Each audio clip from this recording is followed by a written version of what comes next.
भक्तामरप्रणतमौलिमणिप्रभाणा मद्योतकं दलितपापतमोवितानं सम्यक् प्रणम्य जिनपादयुगं युगादा वालम्बनं भवजले पततां जनानां। देवादिदेवी खजाराट श्री आदिनाथ भगवान की, पूज्य आचार्य प्रवर श्रीमान तुंग स्वामी जी महाराज की, गुरुनाम गुरु आचार्य भगवान श्री ज्ञान सागर जी महाराज के, संत शिरोमणि आचार्य भगवान गुरुदेव श्री विद्यासागर जी महाराज की।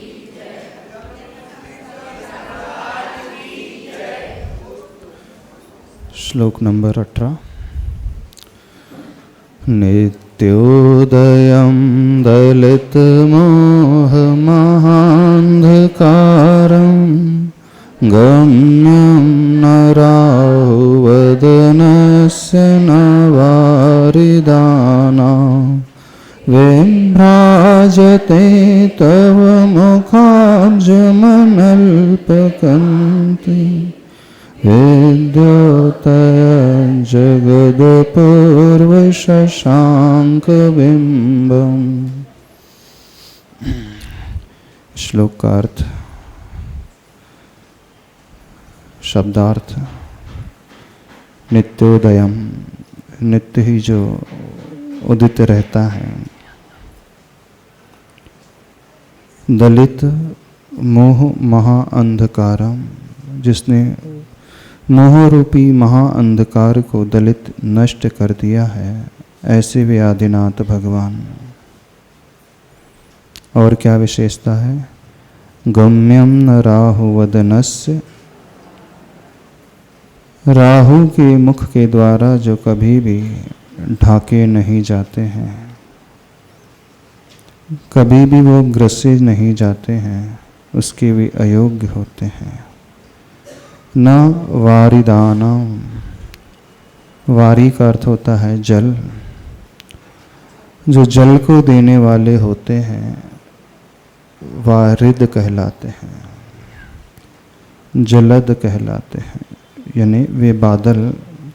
तो बादलों का नाम हो गया वारिद। तो वो बादलों का समूह बहुवचन में प्रयोग किया है। मेघों के द्वारा भी वह छिपते नहीं हैं। और क्या विशेषता है? यहाँ पर क्रियापद का प्रयोग जो किया है, विभ्राजते, तीसरे चरण में विभ्राजते, विशिष्ट रूप से भ्राजते, शोभित होते हैं, शोभायमान होते हैं, चमकते हैं। विभ्राजते, विशिष्ट रूप से। क्या चमकता है? तव, यानी हे प्रभु आपका, मुखाब्ज, मुख धन अब्ज है, मुख जानते ही हैं। और अप का अर्थ होता है जल। ये आपने तत्वार्थ सूत्र पढ़ा है, पृथ्वी अप तेज वायु वनस्पति काय, 5 स्थावर आते हैं ना, तो उसमें एक अप शब्द आया है। पृथ्वी तेजो वायु वनस्पत्यंता नाम एकम, तो वहाँ पर अप का अर्थ होता है जल। अप से जो पैदा हुआ वह अब्ज कहलाता है। तो अप में क्या पैदा होता है? कमल। कमल के बहुत सारे नाम हैं। जलज, जल से जो पैदा हुआ सो जलज। नीरज, कीचड़ में जो पैदा हो जाता है सो वह कमल। और अब्ज का अर्थ भी कमल है, संस्कृत की विशेषता है।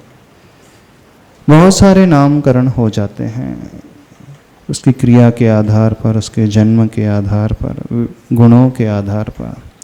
तो मुखाब्जम क्या बना? मुखाब्जम, यानी मुख रूपी कमल। मुख को किसकी उपमा दी है? कमल की उपमा दी है। अनुस्वार इधर आ जाएगा तो वो मुखाब्जम बन जाएगा। उसके बाद कहा है अनल्प कांति, मनल्प कांति लिखा है ना, तो माँ इधर आ गया मुखाब्जम के साथ अनल्प कांति। अनल्प का अर्थ क्या होता है? जो अल्प नहीं होता है सो अनल्प कहलाता है। अल्प यानी थोड़ा छोटा, तो अल्प का जो निषेधक है वह अनल्प कहलाएगा। तो अनल्प का क्या अर्थ हुआ? बहुत अधिक। अल्प यानी लिटिल बिट, बहुत छोटा, अपने बोलते ना बहुत अल्प क्रिया करने वाला है। तो यहाँ पे कहा है अल्प कांति नहीं है आपके मुख रूपी कमल की। कितनी कांति है? अनल्प कांति। अब अन उपसर्ग इसमें जुड़ गया है, चूंकि वहाँ पे वो स्वर से शुरू हुआ था अल्प, इस कारण उसके निषेध के लिए अन उपसर्ग गया। यदि व्यंजन से शुरू होता है तो अ जुड़ता है, जैसे हिंसा का विरोधी अहिंसा, सत्य का विरोधी असत्य, उभय का विरोधी। अब अ उभय नहीं होता है, जैसे इंग्लिश में होता है 5 वॉवेल्स होते ना, आई ओ यू ई आदि, तो उसमें एन लगता है, एन अम्ब्रेला, ये अम्ब्रेला नहीं होता है।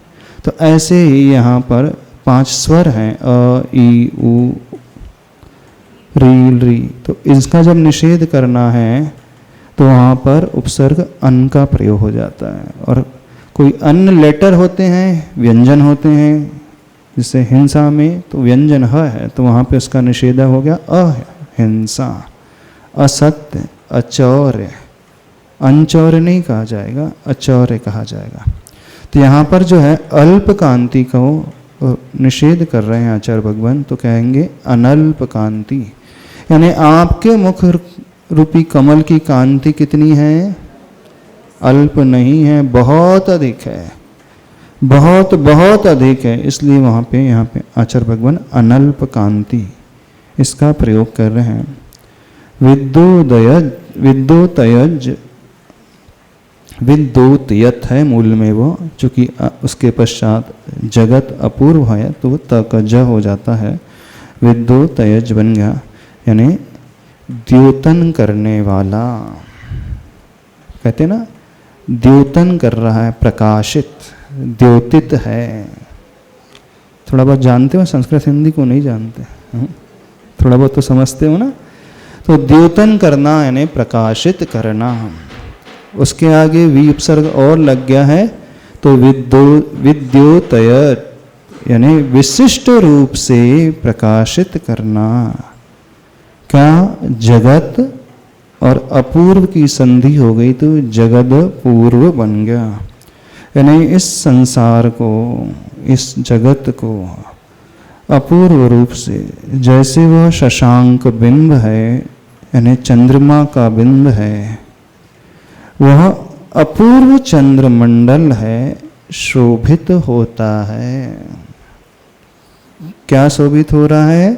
प्रभु का मुख कमल जो है अपूर्व चंद्रमा की भांति प्रकाशित हो रहा है। शब्दार्थ समझ में आ गया श्लोक का? नहीं समझ में आया? ऐसे कल ही करना था, इस अपन कल नहीं कर पाए। आज इसके शब्दार्थ को देख लें, अब इसके भावार्थ को देख लें। आचार्य भगवान की एक विशेषता है पूरे भक्तामर स्तोत्र में, बहुत सारे वे विशिष्ट उपसर्गों का प्रयोग करते हैं। विशेषता को बताने के लिए भी विशेष उपसर्ग और लगाए जाते हैं। सामान्य से काम नहीं चलता। The person is very very very intelligent. अपन ने 3 बार वेरी वेरी वेरी बोल दिया। क्यों बोल दिया? इंटेलिजेंट भी बोल सकते थे, नहीं इंटेलिजेंट बोलते तो वो स्टेटस को मैच नहीं कर रहा वर्ड, क्योंकि इंटेलिजेंट वर्ड अपने आप में बहुत छोटा हो जाता है। अब इतनी विशेषता है सामने वाले की, तो हम सिर्फ इंटेलिजेंट नहीं बोलेंगे, उसके साथ वेरी शब्द जोड़ दिया। बहुत बहुत, VIP, इम्पोर्टेंट तो है लेकिन very important, VVIP, very very important person. जैसे इंग्लिश में VV शब्द लगा देते हैं, उपसर्ग ही लगाए जाते हैं और कुछ नहीं है वो, ऐसे ही संस्कृत में भी आचार्य भगवान उपसर्गों का प्रयोग कर रहे हैं। कहाँ कहाँ किया आचार्य भगवान ने? विभ्राजते, भ्राजते नहीं, विभ्राजते, द्योतियत नहीं, विद्योतयज, ऐसे यानी बहुत अधिक प्रकाशित हो रहा है, बहुत अधिक आपका मुख कमल जो है शोभित हो रहा है। क्यों उपसर्ग लगाए गए हैं? इसलिए लगाए गए हैं कि भगवान की विशेषता बहुत बहुत सारी हैं। उन विशेषताओं को सामान्य शब्दों के प्रयोग से हम नहीं कह सकते हैं। भक्ति में यही होता है। कल अपन ने क्या देखा था? मोह महा अंधकार को जो नष्ट कर देते हैं अथवा जिन्होंने नष्ट कर दिया है, इसी कारण उनके गुण इतने अधिक प्रकट हो गए, नित्योदय रहने वाले हैं। सबसे बड़ा जो बाधक तत्व होता है हमारे जीवन में, हमारा मोह, जो हमें आगे बढ़ने नहीं देता है, चाह करके भी हमें आगे नहीं बढ़ने देता है। भावना तो सभी लोग करते हैं, नहीं करते? आत्मकल्याण की भावना, आत्मोत्थान की भावना, अपने आप को अच्छे बनाने की भावना, सभी करते हो ना आप लोग। लेकिन भावना करते हुए भी, चाह होते हुए भी, वह चाह पूरी क्यों नहीं होती? बताना।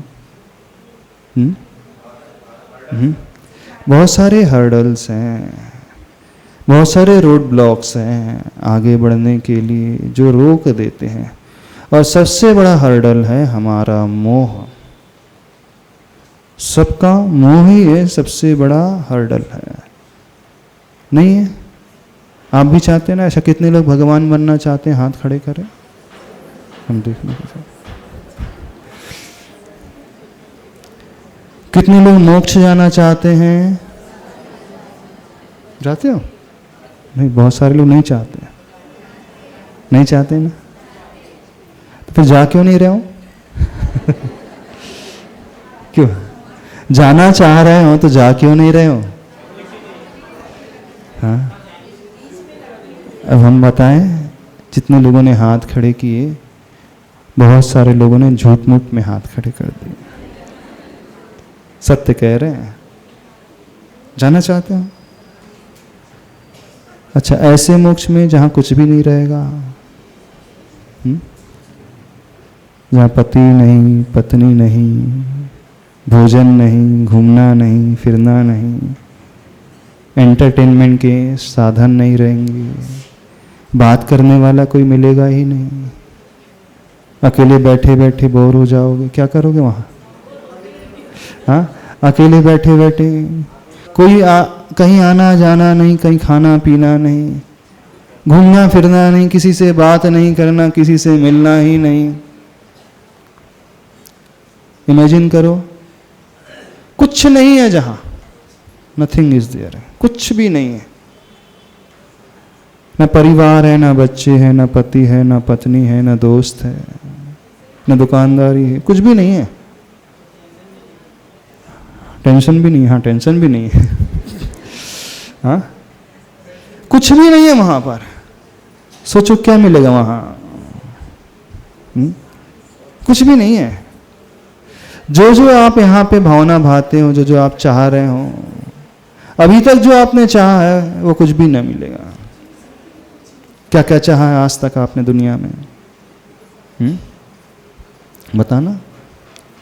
भोजन चाहते हो अच्छे से अच्छा, पहनना चाहते हो, ज्वेलरी चाहते हो, प्रॉपर्टी चाहते हो, सोना चांदी चाहते हो, बैंक बैलेंस चाहते हो। अच्छा, आप चाहते हो कि मैं अकेला ही रह जाऊं संसार में, कोई भी ना बचे परिवार वाला? हाँ, आप अकेले रह जाओ अपने परिवार में। हाँ, एक ऐसा इमेजिनेशन करने के लिए आपसे कहते हैं, चलो आपको खूब पैसा दे दिया, एक बहुत बड़ा फार्म हाउस आप बना लो, जंगल में जाकर के बहुत बड़ा फार्म हाउस, अच्छा गार्डन है, स्विमिंग पूल है, सब कुछ है, जितना बड़े से बड़ा आप चिंतन कर सकते हो, सुंदर से सुंदर फार्म हाउस, लेकिन अकेले रहना आपको। हाँ, जो आपको खाना है खा सकते हो, जो आपको पहनना है पहन सकते हो, जो बुक्स आपको पढ़ना है पढ़ सकते हो, सिर्फ बुक्स दी जाएगी आपको और कुछ नहीं दिया जाएगा। खाने पीने की कोई कमी नहीं, प्रतिकूलता कोई नहीं रहेगी। जब आपको गार्डन में घूमना है गार्डन में घूम लो जैसा, लेकिन आप अकेले रहोगे। क्यों? कितने लोग पसंद करेंगे? अरे अभी तो बोलो तो मोक्ष में हम रह लेंगे अकेले। हाँ, अभी तो हम मोक्ष में अकेले रह जाएंगे, वहां कोई नहीं मिलेगा, ना खाना पीना घूमना फिरना नहीं है वहां तो।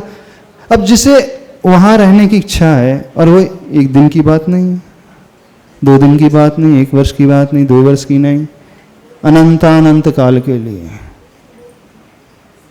अब जहां अनंतानंत काल तक इस प्रकार से रहना, उसकी प्रैक्टिस करके देखते हैं अपन।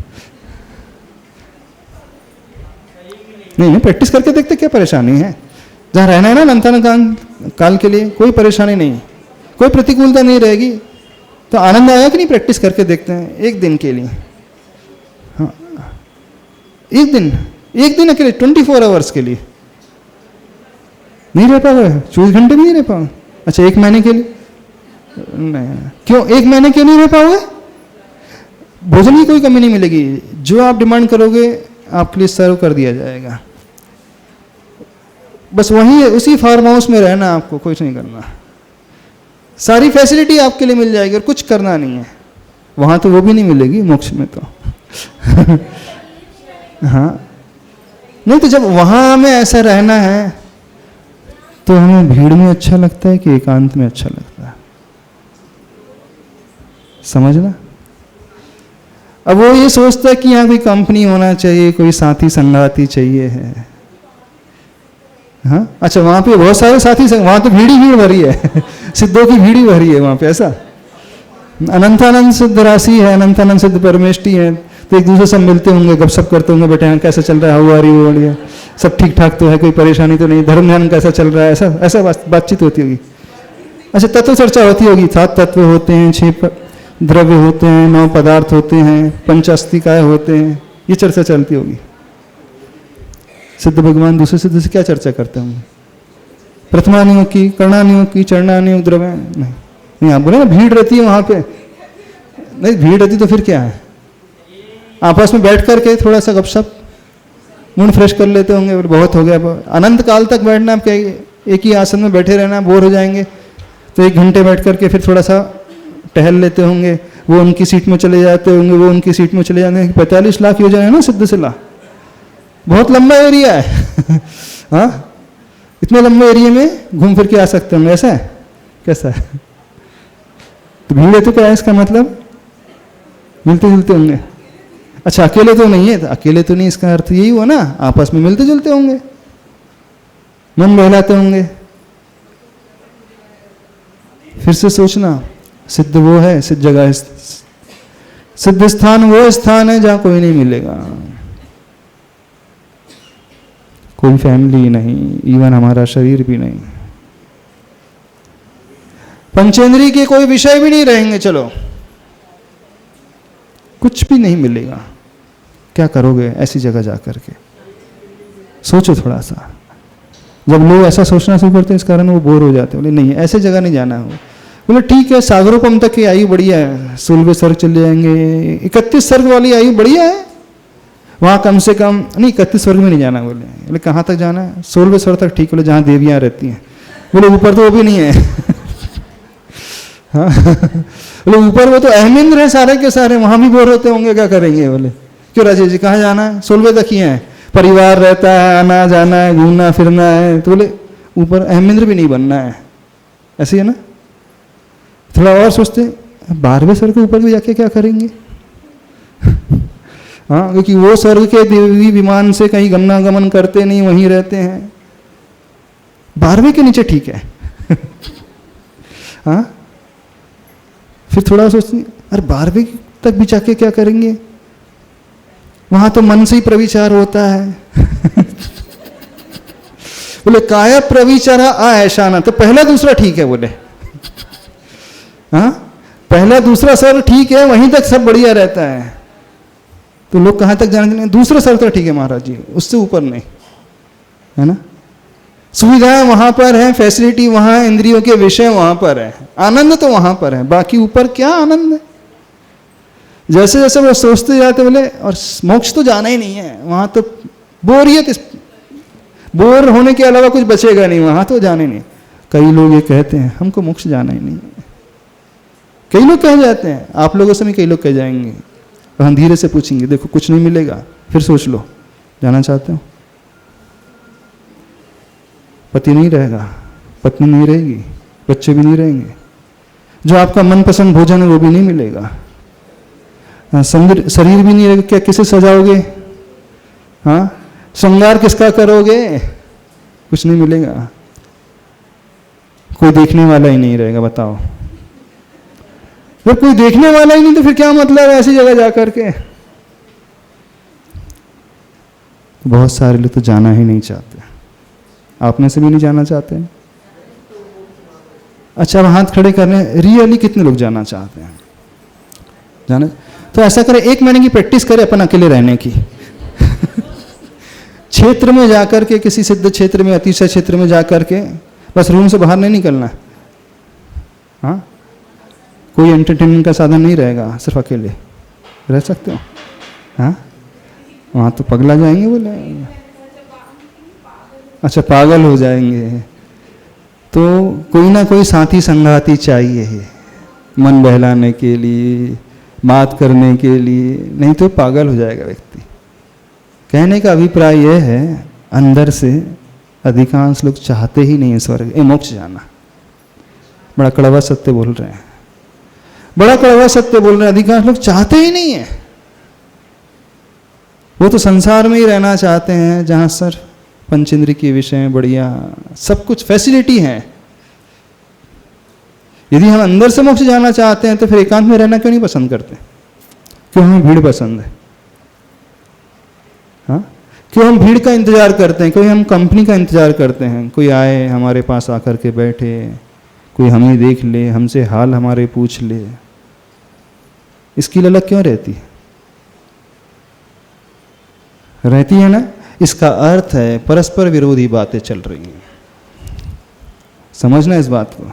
इसका सीधा सा अर्थ है अंतरंग हमारा वो है ही नहीं। जिसे संसार की बातें अच्छे लग रही है, संसार में रुचि आ रही है, भीड़ में रुचि आ रही है, मिलने जुलने में आनंद आ रहा है, उसे मोक्ष में आनंद आ ही नहीं सकता, वो मोक्ष जाना ही नहीं चाहता। झूठ बोल रहे हैं ना सभी लोग, बिल्कुल कड़वा सत्य कह रहे हैं। भजन सागर मोक्ष जाना चाहते हो? अब तो सोचना पड़ेगा। हाँ विजय, क्या नाम है आपका? पीछे बैठे जाओ। हाँ, मोक्ष जाना चाहते हो? जाना चाहते हो? कुछ नहीं मिलेगा, सोच लेना फिर से। सभी लोग से कह रहे हैं रीथिंक, फिर से थिंक, अपना विचार विमर्श करो, फिर से सोचो। अभी तक जो हमने भगवान से मांगा है, भगवान आप जैसा पद चाहिए, हम वास्तव में चाहते हैं कि नहीं? फिर से सोचना, विचार करना कि हम झूठ मूठ में कहते रहे हैं एक दूसरे की बातों को सुन करके, और रिजल्ट यही निकल करके आएगा, नहीं चाहता व्यक्ति। उसे आनंद में ही नहीं दिख रहा है। मोक्ष में क्या आनंद है बताओ तो सही। हम आपको मोक्ष जाने से डिमोटिवेट कर रहे हैं कि नहीं? हतोत्साहित कर रहे हैं कि नहीं मोक्ष जाने के प्रति? हाँ, हतोत्साहित कर रहे हैं। कुछ नहीं मिलेगा, कुछ भी नहीं मिलेगा। आपको कहाँ अच्छा लगता है ये बताओ अभी? किस कार्य में अच्छा लगता है? किसके साथ रहने में अच्छा लगता है? क्या खाने में अच्छा लगता है? कहाँ अच्छा लगता है? हाँ, कहाँ अच्छा लगता है? भीड़ में ही अच्छा लग रहा है कि अकेले में अच्छा लग रहा है? जब कोई परेशान करने वाला आ जाता है, मान लीजिए हम बैठे हैं, तो मन क्या कहता है? जल्दी टले तो अच्छा है। कोई ऐसा गेस्ट आ जाए तो दिमाग खा रहे बैठ जाए। मन क्या कहता है, जल्दी से जाए तो अच्छा है। यानी जो हमें डिस्टर्ब करता है हम पसंद नहीं करते ना। तो मोक्ष के सुख में प्रभु जो है आनंद से बैठे हैं, अब भीड़ तो डिस्टर्ब करेगी, दूसरा पर्सन भी डिस्टर्ब करेगा, फिर हम इसे चाहेंगे कैसे? बहिरंग में हम चाहते हैं दुनिया को, दुनिया वालों को चाह रहे हैं, विषयों को चाह रहे हैं, सामग्री को चाह रहे हैं, साथी को चाह रहे हैं, व्यक्तियों को चाह रहे हैं, भीड़ चाह रहे हैं, परिवार को चाह रहे हैं। कोई भी व्यक्ति ऐसा नहीं है जो नहीं चाहता है। चाहता है? नहीं चाहते। तो सबकी चाह जो है बाहर की चाह है, अभी अंतरंग से भीतर की चाह है ही नहीं। तो जब तक वो भीतर की चाह पैदा नहीं होगी, हमारी भक्ति भी शायद ऊपर ही ऊपर की रहेगी, ऐसा लगता है। हमें तो ऐसा लगता है हमारी भक्ति अभी अंदर की हुई नहीं है अभी तक, क्योंकि हम सिर्फ शब्दों से कह रहे हैं, हृदय से नहीं कह रहे। चिंतन करना, बहुत गहरी चीज बता रहे हैं। चिंतन करना, हम किससे झूठ बोल रहे हैं, हम किसे ठग रहे हैं, हम किसे बेवकूफ बना रहे हैं? भगवान को, अपने आप को ही बना रहे हैं। आत्मवंचना चल रही है, परवंचना नहीं चल रही है। स्वयं को ठगा जा रहा है, पर को नहीं ठगा जा रहा। चलो, कहाँ चल रहे थे? मोक्ष चलना है? हाँ, मोक्ष चलना है? नहीं चलना? महाराज जी अभी तो घर जाना है। कहाँ जाना है? घर जाना है ना। क्लास के बाद तो सबको घर ही जाना है। मोक्ष किसी को? मोक्ष आगे बढ़े, इसके अर्थ को देख लें, नहीं तो आप लोग हमारी बातों में उलझ करके रह जाओगे, कहीं पहुंच नहीं पाओगे। लेकिन सीरियसली चिंतन करना जो हमने कहा है, एकांत में बैठ कर के शांति से, जब कोई न हो, 5 मिनट के लिए ही सही चिंतन करना। आज तक हमने सही में चाहा क्या है? अंतरंग से चिंतन करना, एकांत में, जब कोई ना हो, कोई आपके साथ बात करने वाला ना हो, आंखें बंद करके थोड़ी देर के लिए सोचना तो सही, हम कितना झूठ बोलते हुए आए हैं। आए हो ना? यही निकल करके आएगा। कोशिश करना अपने विचारों को सुधारने का। क्या कहा जा रहा है? नित्योदयम दलित मोह महांधकारम। यही सबसे बड़ा मोह रूपी अंधकार है जो हर्डल है, आगे नहीं बढ़ने दे रहा है। परिवार जो अच्छा लग रहा है, मोह के कारण ही तो अच्छा लग रहा है। वस्त्र अच्छे लग रहे हैं, ज्वेलरी अच्छी लग रही है, पैसा अच्छा लग रहा है, प्रॉपर्टी अच्छी लग रही है, मोह के कारण ही तो लग रहा है। घर बार नहीं छूट पा रहा है, आगे नहीं बढ़ पा रहे हैं, मोह के कारण। दीक्षा भले ही ना ले पाओ, लेकिन और आगे नहीं बढ़ पा रहे हैं। क्यों? क्यों नहीं बढ़ पा रहे? किसने आपको रोक करके रखा? बेटे ने, पति ने, पत्नी ने? किसने रोका? किसने मना किया है आपको? बल्कि बेटे तो कहते होंगे जल्दी जाओ तो और अच्छा। अनुमोदना करने के लिए तैयार है, तैयार रहते ना, वो तो चाह ही रहे हैं कब निकलो आप, फिर भी आप मानने को तैयार नहीं। चाह रहे हैं कि नहीं? सबके पुत्र क्या चाह रहे हैं? जितने सीनियर सिटीजन बैठे हैं क्या चाह रहे हैं? घर से बाहर निकलो, यानी दीक्षा लेने के लिए।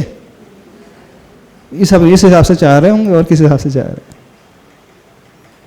यानी वे चाह रहे हैं, फिर भी इच्छा नहीं हो रही है। वो बेटा नहीं चाह रहा आपको, अब आप चाह रहे हैं उसे। क्यों? क्या कारण है? वो मोह। उस मोह को तोड़ना सीखें। वो सबसे बड़ा अंधकार है हमारे लिए, जो हमें सुखी नहीं होने दे रहा। तो उन आदिनाथ प्रभु ने उस मोह रूपी महा अंधकार को दलित कर दिया, नष्ट कर दिया। इसी कारण उनका मुख रूपी चंद्रमा, मुख कमल रूपी चंद्रमा सदा उदित रहता है, वह कभी अस्त नहीं होता है। तो नित्य उदयम दलित मोह महांधकारम, ये सबसे बड़ा रोड ब्लॉक है हमारे जीवन का, और उन्होंने इसे नष्ट कर दिया तो फिर सारी चीजें उनके साथ घटित हो रही हैं। गम्यम न राहु वदनस्य, राहु के वदन ने मुख के आप ग्रास नहीं बन सकते हैं, क्योंकि वह चंद्रमा जो आसमान में रहता है उसमें चंद्र ग्रहण लग जाता है, वो राहु के द्वारा ग्रसित होता है। राहु के द्वारा कि केतु के द्वारा? भक्तामर की विशेषता, सूर्य ग्रहण भी आचार्य प्रवर राहु के द्वारा ही करवा रहे हैं, और चंद्र ग्रहण भी राहु के द्वारा ही करवा रहे हैं। पर अन्य शास्त्रों में क्या मिलता है? हाँ, चंद्रमा, चंद्र ग्रहण जो है केतु का नाम आता है, सूर्य ग्रहण के लिए राहु आता है। पर इसमें आचार्य भगवान भक्तामर स्तोत्र में पूर्व के श्लोक में जब सूर्य ग्रहण की बात आई थी तो वहां पर भी उन्होंने राहु ही वर्णन किया था, राहु का ही। जब चंद्र ग्रहण की बात आ रही है, चंद्रमा को ग्रसने की बात आ रही है, तो वहां पर भी आचार्य भगवान यहाँ पर भी राहु का ही प्रयोग शब्द कर रहे हैं। तो उसे समझे हम, तो मतांतर होते हैं। तो गम्यम न राहु वदनस्य, राहु के मुख के आप ग्रास नहीं बनते हैं कभी भी।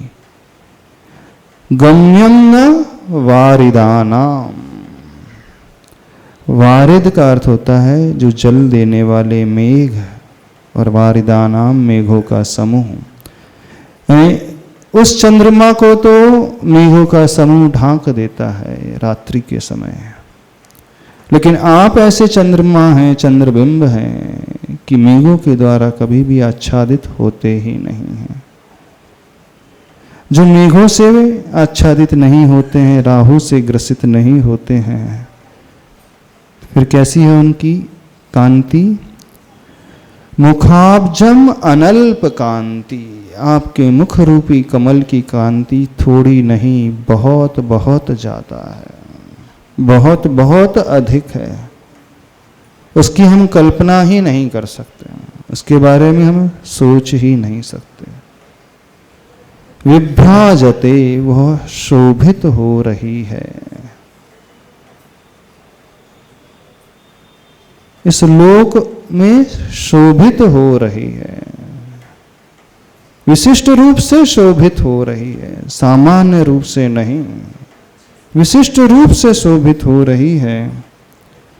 और विद्युतयत, प्रकाशित कर रहे हैं आप अपूर्व चंद्रमा के बिंब की भांति इस जगत में प्रकाशित हो रहे हैं, यानी आप जैसा कोई दूसरा है ही नहीं। तो जब हम इस श्लोक को पढ़ें तो हमें क्या नजर आए? अब और मुख्य बात समझ लें, जब श्लोक नंबर 18 पढ़े, क्या कल्पना करें? क्या हम देखें? कौन सी भावना अपने भीतर भाएं? क्या हमें नजर आना चाहिए? भगवान का मुख कमल, मुख कमल। जब ऐसा मुख कमल नजर आएगा जो इतना सुंदर है, इतना प्रकाशित है, तेज से भरा हुआ है, अपूर्व है,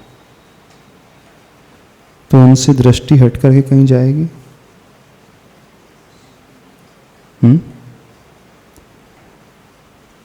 उनके चेहरे से दृष्टि हटेगी? पर अभी तो हट जाती है, नहीं हट जाती। भगवान को देखते हैं तो दृष्टि रुकी रहती कि हट जाती? थोड़ी देर तक तो देखते हैं, उसके बाद हट जाती। हट जाती कि हटा लेते हैं? दोनों अलग अलग चीजें हैं। हटाना हम स्वयं करते हैं, हटना अबुद्धिपूर्वक हो रहा है। हटाने में बुद्धिपूर्वक क्रिया छूट रही है और हटने में अबुद्धिपूर्वक हो गया। तो क्या होता है? बुद्धिपूर्वक या बुद्धिपूर्वक? हटती है कि हटाते हैं? बुद्धिपूर्वक चला करके हटाते हैं। इसका क्या अर्थ है? सीधा सा क्या अर्थ निकल रहा? एक्सटर्नल फैक्टर से अफेक्ट हो गए कि प्रभु इतने अप्रतिम हमें लग नहीं रहे, इतने कांति वाले। यहां पे प्रयोग किया है अनल्प कांति। बहुत ज्यादा कांति है आपके तेज, आपके मुख की, मुख कमल की। अब हम कह रहे हैं कि एक्सटर्नल फैक्टर से अफेक्ट हो गए। इसका सीधा सा अर्थ है, हे प्रभु आपकी कांति से भी बढ़कर के कुछ और भी है सामने। नहीं, क्योंकि जो कार्य हो रहा है उसके पीछे कारण क्या निकल करके आ रहा है? कहां अवश्य जा रहा है कि आपके मुख की, मुखाब्ज की अनल्प कांति है, लेकिन शब्दों में कहा जा रहा है, हृदय से नहीं भाया जा रहा।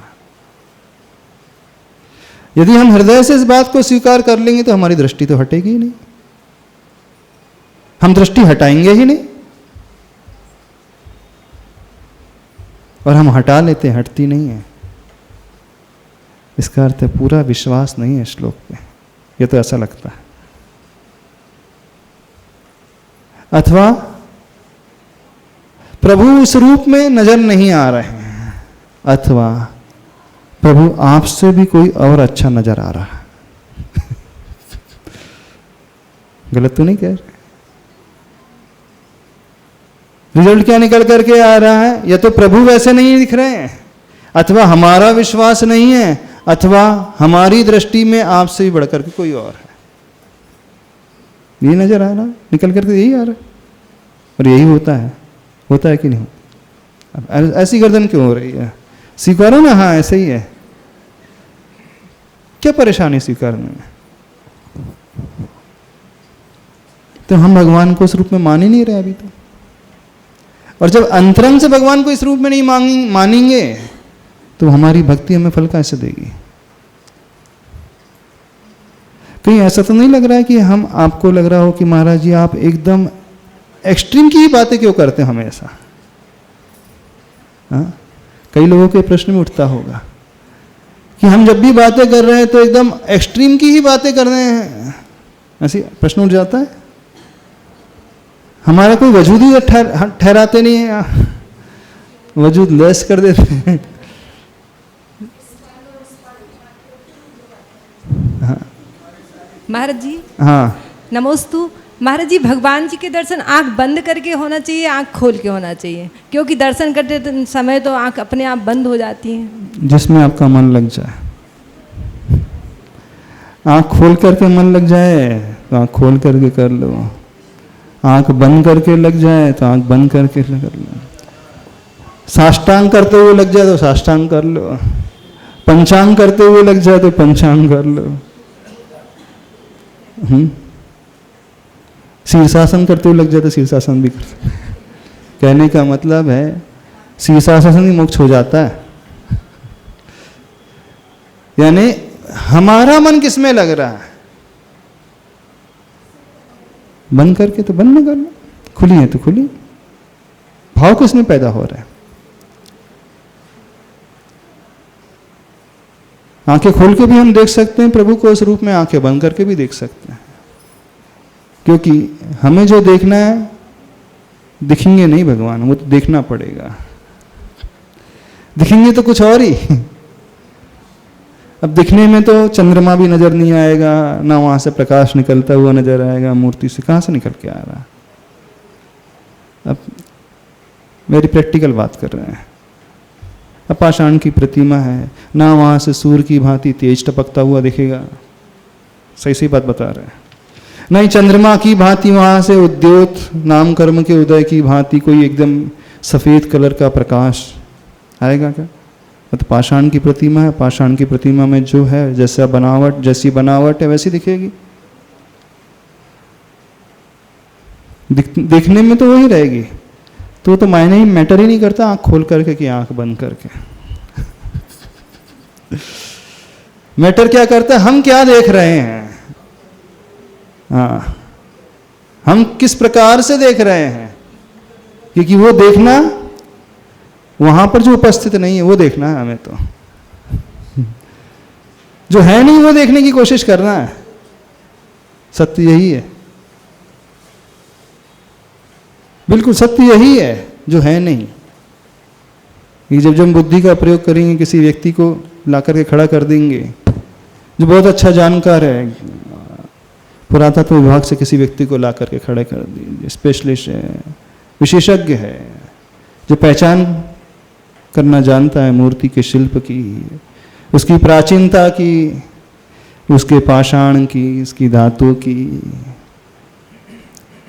वो क्या वर्णन लिखेगा मूर्ति का, क्या देखेगा, साइज ही देखेगा, कलर ही देखेगा, बनावट ही देखेगा, वजन देखेगा, धातु देखेगा, कितनी पुरानी है, प्रशस्ति पढ़ेगा, क्या क्या लिखा है, किसने प्रतिष्ठा कराई है, कौन सी शैली की है, वो यही देखेगा और क्या देखेगा, और वही लिख करके चला जाएगा। और वो जो देख रहा है वो सत्य लिख रहा है, उसमें झूठ में कुछ भी नहीं है, 1% भी झूठ नहीं है, सत्यता तो वही है, लेकिन भगवान कुछ अलग ही है। अब हमें वो देखना है जो यहाँ पे वर्णन किया जा रहा है। क्या ये कल्पना है, या क्या है, ये क्या हिप्नोटिज्म है, ये क्या जबरदस्ती करवाया जा रहा है, क्यों बताना, दिमाग से सोचें। कह सकता है कोई भी व्यक्ति, सामान्य से व्यक्ति, ये तो जबरदस्ती करवाई जा रही सब भक्ति में, जबरदस्ती बुलवाया जा रहा है, जबरदस्ती का अजम्पशन करवाया जा रहा है, कल्पना करने के लिए कहा जा रहा है कि ऐसी कल्पना करो भगवान का मुख चंद्र ऐसा है जो कभी अस्त नहीं होता है, राहु के द्वारा ग्रसित नहीं होता है, नित्य उदित रहता है, वह सूर्य के तेज से भी अधिक तेजस्वी है, चंद्रमा की शीतलता से भी अधिक शीतल है। जो थोड़ा सा तार्किक बुद्धि का होता है, पढ़ा लिखा होता है, वो तुरंत यही कहता है, यही कहता है कि नहीं, ये तो बहुत अलग ही चीज है, जबरदस्ती थोपी जा रही है, थोपी जा रही नहीं, थोपी जा रही। देखो बुद्धि से तो सही कह रहा है वो, दिमाग तो सही प्रयोग कर रहा है कि नहीं।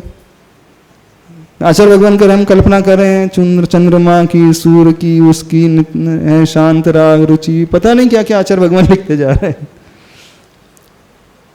जो पढ़ा लिखा वर्ग है उसे तो बिल्कुल ऐसा ही लगता है, नहीं लगता। और कई बार आपसे कोई प्रश्न कर ले तो आपको भी ऐसे ही लगने लगेगा, वो समझाने में बैठ जाए तो बिल्कुल आपको भी ऐसे लगेगा बात तो सही कर रहा है बिल्कुल, उसने कहाँ गलत कहा। और थोड़ा सा बार बार वो सुन ले तो इसका मन हट जाएगा, उसकी श्रद्धा ही गड़बड़ हो जाएगी।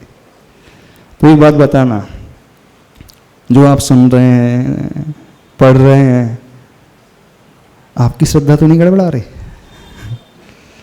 नहीं गड़बड़ा रहे, कट्टर हो गए, यानी अब जानबूझ करके किए जा रहे हैं एजम्पशन, धारणा बनाए जा रहे हैं, कल्पना किए जा रहे हैं। जैसा आचार्य भगवान ने लिख दिया, ये मानो, नहीं मानेंगे तो मिथ्या दृष्टि हो जाएंगे, इसका मानना पड़ेगा, भाई हम मान रहे हैं। यदि हम नहीं स्वीकारेंगे तो अब भी आगम कह देगा मिथ्या दृष्टि, इस कारण हम तो मान रहे हैं बिल्कुल। 8वें श्लोक में ऐसे लिखा है, नित्य उदयं दलित मोह महांधकारम, बिल्कुल ऐसे हम तो ऐसे ही मानेंगे, क्योंकि आचार्य मानतम स्वामी जी ने लिखा है, वो सच्चे गुरु हैं, और गुरु की बात को नकारना नहीं चाहिए। आगम की बात को नकारना चाहिए क्या, उसमें संदेह करना चाहिए क्या, नहीं करना चाहिए। क्यों, संदेह करेंगे तो अब भी हम क्या हो जाएंगे, मिथ्या दृष्टि, और हम तो मिथ्या दृष्टि है ही नहीं, अपन तो सम्यक दृष्टि है ना, तो हम तो बिल्कुल मान रहे हैं। क्यों मान रहे हो, मैं मिथ्या दृष्टि न कहला जाऊं इस कारण मान रहा हूं। एक भय आ गया अंदर से। कौन सा भय आ गया, यदि मैंने इसमें संदेह कर लिया, डाउट कर लिया दूसरों की बातों को सुन करके, तो मैं तो मिथ्या दृष्टि हो जाऊंगा, ये तो गड़बड़ हो जाएगा। इस कारण बिल्कुल संदेह नहीं कर रहा हूं, स्वीकार रहा हूं।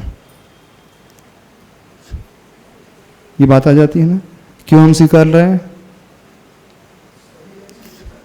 क्यों स्वीकार रहे हो, मिथ्या दृष्टि का टैग ना लग जाए, एक भय है। कई लोगों को है भाव है, बात तो समझ में आती नहीं है, लिखा है तो मान लेते हैं। हम सिद्ध कर देंगे आपको, और हम गारंटी लेते हैं आधे लोगों की श्रद्धा भी गड़बड़ा जाएगी। अब भी श्रद्धा टूट जाएगी, अब भी आधे लोगों की, यदि हम सिद्ध कर दे तो। आप बोलोगे पत्थर के अलावा कुछ नहीं है, मूर्ति के अलावा कुछ नहीं है, फालतू की चीजें सब, मंदिर अंदिर। हाँ, हम ही सिद्ध कर सकते, बोलो। नहीं करें? डर लगने लगा। हाँ, हम नहीं करें? नहीं करेंगे। क्यों नहीं करेंगे? मान लीजिए हम प्रतिपक्षी बन करके कह दे तो? अच्छा, कोई आपसे नॉन जे ना करके ऐसा कर देता, ऐसा तर्क रखे तो? हाँ, तो क्या करोगे उस समय? क्यों डॉक्टर साहब बताना? नहीं, श्रद्धा तो रहेगी। किस डर से श्रद्धा रहेगी, हम ये तो जानना चाह रहे हैं। इतने साल हो गए ऐसे मानते हुए, पढ़ते हुए भक्तामर को, इस कारण। इतने वर्ष हो गए धार्मिक क्रियाओं को करते हुए, इस कारण। मिथ्यादर्शी का टैग ना लग जाए, इस कारण। किस कारण? भय से नहीं, वास्तविकता में। भय के कारण नहीं, हम मिथ्यादृष्टि होने के भय से नहीं कर रहे हैं, ये तो सत्य है। भक्ति में तो हमें वो देखना है जो है उसके भीतर, दिखेगा नहीं। वहां पे हम दिमाग नहीं चलाएं अपना। और ये कोई हिप्नोटिज्म भी नहीं है, आपसे जबरदस्ती करवाया भी नहीं जा रहा है, और ऐसा नहीं है। इस बात को समझना। तो हम भय के कारण इसे नहीं मान रहे, आदिनाथ भगवान को, इस श्लोक को, इस भक्तामर स्तोत्र को। इसलिए नहीं, ये अंतरंग से ऐसे ही हैं। अब जो भगवान हम देख रहे हैं वो तो स्थापना निक्षेप से बने हुए हैं भगवान, उसकी लिमिटेशन वैसी ही रहेगी, उससे ज़्यादा आ नहीं सकता उसमें। लेकिन यह विशेषता भी तो देखे, जो वे हजारों लाखों करोड़ों वर्ष पूर्व हो चुके वैसे ही थे, उसको इतना बड़ा पुरुषार्थ करके यहाँ बनाया गया, दिखाया गया। उदाहरणा की बात है। समझ में आ रही बात? नहीं समझ में आ रही? श्रद्धा को गड़बड़ाना नहीं, और भय के कारण श्रद्धा भी पैदा नहीं कर लेना। दोनों ही चीज बोल रहे हैं। श्रद्धा से डिगना भी नहीं, और इस भय से मैं मिथ्या दृष्टि हो जाऊंगा, इस भय से श्रद्धा भी नहीं माना। क्योंकि वो भयपूर्वक की हुई श्रद्धा भी श्रद्धा नहीं कहलाती। तलवार कोई गर्दन में रख दे, मानो आदिनाथ भगवान है, अच्छा तलवार है, नहीं मानूंगा तो अभी गर्दन धड़ से अलग हो जाएगी। भैया मान लो, जीना है तो मान लो। क्या भय था? गर्दन धड़ से तुरंत अलग हो जाएगी, नहीं मानूंगा तो। अब मुझे तो जीना है, तो मैं तो मान लेता हूं आदिनाथ भगवान है। ये तो भय की श्रद्धा हो गई, भय के द्वारा उत्पन्न कराई गई है। श्रद्धा तो ऐसी ही नहीं होती है। श्रद्धावान जीव, सम्यक दृष्टि जीव तो निर्भय होता है, सप्त भय विप मुक्का होता है, सातों ही भयों से ऊपर उठा हुआ होता है, भय रहित होता है पूरा का पूरा। वो डर के कारण नहीं करना है श्रद्धा में, ऐसे हैं वो भले ही सामने वाला कुछ भी कर दे, लेकिन जो यथार्थ स्वरूप है हम उसे मान रहे हैं। जैसे प्रभु हैं उस रूप को यहां पर आचार्य भगवान लिख रहे हैं, कोई अतिशयोक्ति नहीं है, कोई बहलाने के लिए नहीं, मन लगाने के लिए नहीं लिख रहे हैं। इस बात को समझना थोड़ा सा। समझोगे? नहीं समझोगे? तो आप लोगों की श्रद्धा भय वाली तो नहीं है, मिथ्या दृष्टि हो जाएंगे ऐसी वाली तो नहीं है। लेकिन दिमाग से क्या बात आ रही है? कुछ है तो नहीं। चंद्रमा की बात की जा रही, चंद्रमा तो दिख नहीं रहा है, उससे भी ऊपर। हाँ, सारे उपमाएं बौनी पड़ रहे हैं, सारी तुलनाएं जो है बौनी पड़ रही हैं। अब वो कैसे आंखों से दिखेंगी? तो बंद हो चाहे आंखें खुली हो, ये मैटर करता ही नहीं। जिसकी रुचि जिसमें हो जाए, विशुद्धि जिसके माध्यम से बढ़ने लगे, तो किसी की आंखें खुली हो सकती हैं, उसके भाव उस खुली आंखों में आ जाएंगे। किसी की आंखें बंद हो सकती हैं, उसके भाव उसमें आ जाएंगे। किसी की प्रत्यक्ष में आ जाएंगे, किसी के प्रभु के परोक्ष में आ जाएंगे। विशुद्धि हमारी परोक्ष में भी बढ़ सकती। भगवान यहाँ नहीं है, हमने बहुत पहले देखा था, दर्शन किया था, लेकिन विशुद्धि आज पैदा हो रही है। वो निर्मल भाव आज पैदा हो रहे हैं। माइक से बोला। हाँ। समझो इस विषय को, भक्ति को पकड़ना सीखो। वैसे इतने लंबे समय में बहुत कुछ तो समझ में आ ही गया हो कि नहीं आया है? हाँ हेलो। हाँ, जब मूर्ति में मूर्तिवान को देखेंगे तब ये भाव हमारे बराबर आएंगे, और जब तक हम मूर्ति को ही देखते रहेंगे तो ऐसे भाव नहीं आ पाते हैं। ऐसी मेरी। हाँ बिल्कुल सही है। मूर्ति नहीं, हमें मूर्तिवान देखना है, जो इस प्रतिमा के भीतर बैठा हुआ है। प्रतिमा को नहीं देखना, भले ही वो स्थापना अनुक्षेप के भगवान हैं, लेकिन हमें इसमें ओरिजिनल भगवान देखना है, जो वो ओरिजिनल में है, जैसी उनकी कांति है, जैसी उनकी चमक है, जैसा उनका रूप है, उस प्रकार से हम देखेंगे तो लाभ होगा। थोड़ा सा उसके लिए पुरुषार्थ करना पड़ेगा, ऐसे ही नहीं दिख जाएगा। जैसे रोज जाते हैं देख करके आ जाते हैं, वैसे नहीं दिखेगा। कुछ अलग ही प्रकार का पुरुषार्थ भीतर से करना पड़ेगा, कुछ अलग ही प्रकार की श्रद्धा भीतर से लानी होगी। तो यहां बात कही जा रही है, जगत अपूर्व शशांक बिंबम विभ्राजते। आपका मुख कमल रूपी जी अपूर्व शशांक यानी चंद्रमा का जो बिंब है वो शोभित होता है। हाँ, क्या हुआ? नमोस्तु। महाराज जी, ये जो सब रूप वर्णन है, तो जब भगवान का समोषण लगता है, मुनि अवस्था में होते हैं, हाँ। तब होता है या ये उस सिद्ध शिला में विराजमान? सिद्ध शिला में तो होता ही नहीं। सिद्ध शिला में तो रूप ही नहीं है, शरीर ही नहीं है। तो जब वहाँ तो अरूपी हो गए, शरीर रहित हो गए। ये तो अरिहंत प्रभु का वर्णन चल रहा है। सिद्ध शिला में तो सिद्धों का वर्णन है। आदिनाथ भगवान अरिहंत अवस्था वाले, समावसरण में जब बैठे हैं, विहार हो रहे हैं, सब 13वें गुण स्थानवर्ती अरिहंत, 13वें गुण स्थानवर्ती जो सहयोग केवली होते हैं। जब वो दिव्य ध्वनि के द्वारा उपदेश देते हैं, विहार करते हैं, जगत का कल्याण करते हैं, समावसरण लगता है, उस अवस्था की भक्ति की बात चल रही है यहाँ पे। सिद्ध अवस्था तो हमारे विषय ही नहीं बनने वाले, वो सिर्फ केवल ज्ञानी के ही विषय बनेंगे। सिद्ध परमेष्टि वो हमें बताएंगे नहीं, मना परे ज्ञानी के भी विषय नहीं बनेंगे, अधिज्ञानी के भी विषय नहीं बनेंगे, क्योंकि वे सिद्ध भगवान अरूपी हैं। बाकी सारे ज्ञान जो है रूपी होते हैं। रूपीशु अवधि, अवधि ज्ञान का भी विषय नहीं बनेगा। हाँ, आगम के माध्यम से, द्रव्य श्रुत के माध्यम से, श्रुत ज्ञान के माध्यम से हमारी श्रद्धा का विषय अवश्य बन जाएंगे।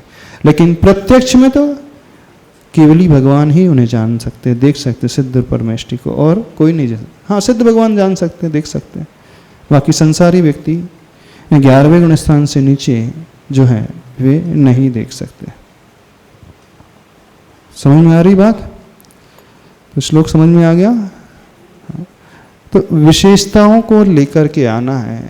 इस कारण आचार्य भगवान उन उपसर्गों का प्रयोग कर रहे हैं जो विशेषण विशेषता को बढ़ाने वाले हैं, क्योंकि बिना उसके वो विशुद्धि पैदा ही नहीं होगी, बिना उसके भक्ति का भाव पैदा ही नहीं होगा।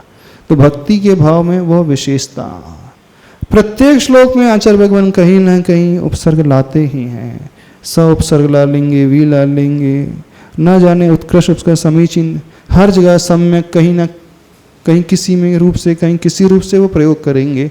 और उसका उद्देश्य एकमात्र यही है कि हम कभी ना कभी किसी श्लोक के माध्यम से सही प्रभु को देख तो लें, उनकी विशेषताओं को जान तो लें, वहां तक कुछ हद तक पहुंचे तो सही। इसलिए यहां पर यह प्रयोग किया जा रहा है। राहु केतु क्या होते हैं? ग्रहों के नाम है। 9 ग्रहों में सोम चंद्र ग्रह है, सूर्य ग्रह है, मंगल है, बुध है, गुरु है, शुक्र है, शनि है, रवि ग्रह है। ऐसे ही 2 और हैं, राहु और केतु। इनका विमान जो है सूर्य विमान के ठीक नीचे विचरण करता है। तो पूर्णिमा के दिन वह सूर्य के अमावस्या के दिन, और पूर्ण अमावस्या के दिन कौन सा ग्रहण लगता है? सूर्य ग्रहण लगता है और पूर्णिमा के दिन चंद्र ग्रहण लगता है। जब सूर्य ग्रहण होता है तो उसके ठीक ही नीचे राहु का विमान आ जाता है बिल्कुल उसी अमाउंट में, तो वो हमें इस पृथ्वी लोक से नजर आता ही नहीं है, उसे सूर्य ग्रहण कहा जाता है। और चंद्रमा पूर्णिमा के दिन वह विमान आ जाए यदि केतु का अथवा इसके हिसाब से राहु का, तो वह चंद्र ग्रहण पूर्ण माना जाता है। उस दिन भी, उस पल भी वो चंद्रबिंब हमें पूर्ण रूप से नजर नहीं आता है। इस अपेक्षा से कहा जाता है कि खग्रास सूर्य ग्रहण चंद्र ग्रहण, यानी वो खा नहीं लेता है सूर्य चंद्रमा को, पर उसके विमान के नीचे आ जाता है, तो लोकोक्ति है कि वो ग्रास बना करके खा लिया, यानी वो ढक गया, छिप गया, इसलिए ऐसा कहा जाता है। आज इतना ही रखते हैं, समय आपका हो गया। बोले देवादिदेव श्री आदिनाथ भगवान की।